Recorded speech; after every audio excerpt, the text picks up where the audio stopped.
Hey, what's up guys? Sloth King here.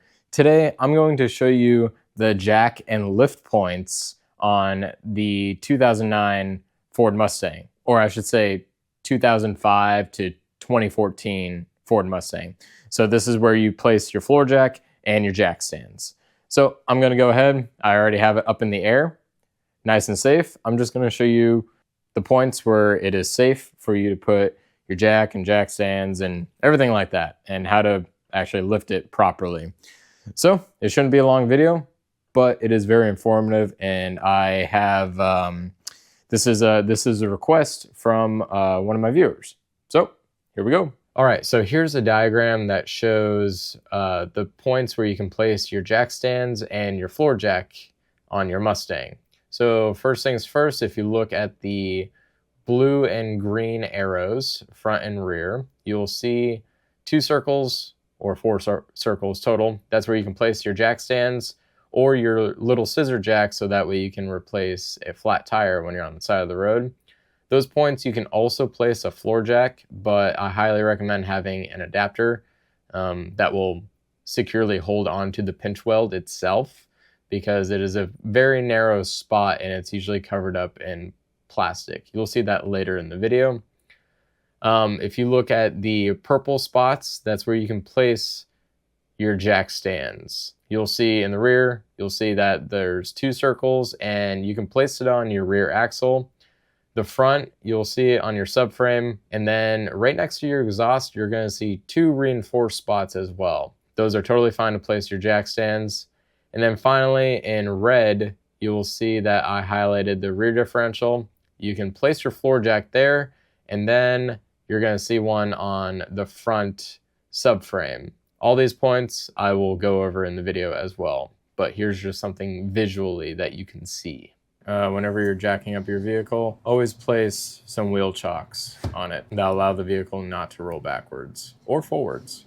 All right, so this first part will be for your jack stand placement. We're at the rear of the car right now. You can see the front over there. Now this is the reinforced section of the pinch rail or pinch weld, and it has a cutout for your jack stand to go into. You can see the cutout right there. Right over here, this is the non-reinforced part of the pinch rail. Pinch rails are another thing that people say, do not put your jack stands on. Yes, there is a weak part of the pinch weld, and then there is a reinforced part of the pinch weld where it is totally fine to put a jack stand or your lift. How do you think shops lift up your vehicle in the air? They put it on the supported sections on your vehicle, whether that is your frame, a dedicated lift spot, in this case, a dedicated pinch weld reinforced area. Totally fine to do. Been doing it for years. Shops have been doing it for years, decades. No issue. If you put it on a part of the pinch weld that is not reinforced, it is just going to bend and cave in. And if it is rusty and corroded, well, that's just going to compromise that whole reinforced section, because rust just eats away at metal. So it makes it weak. Makes sense, right? The subframe on the left, and then you will see the subframe part in the middle. The part on the left, you can also place the jack stand right there, and then there'll be one on the adjacent side.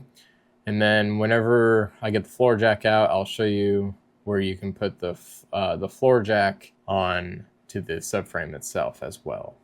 All right, and if you look right here, there is another section on either side, pretty much the length of the transmission pan.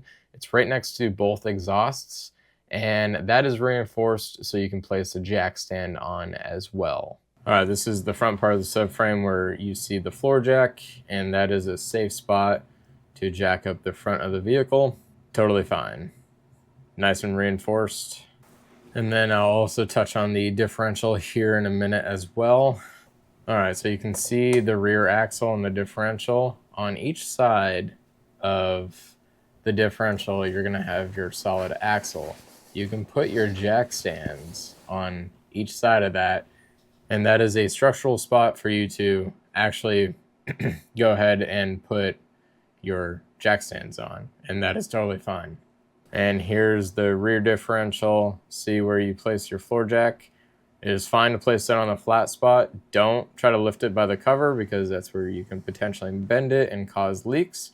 But the differential is totally fine to lift from. It is a supported section of the vehicle. Some people say don't lift it by the differential, it'll break. That is completely false.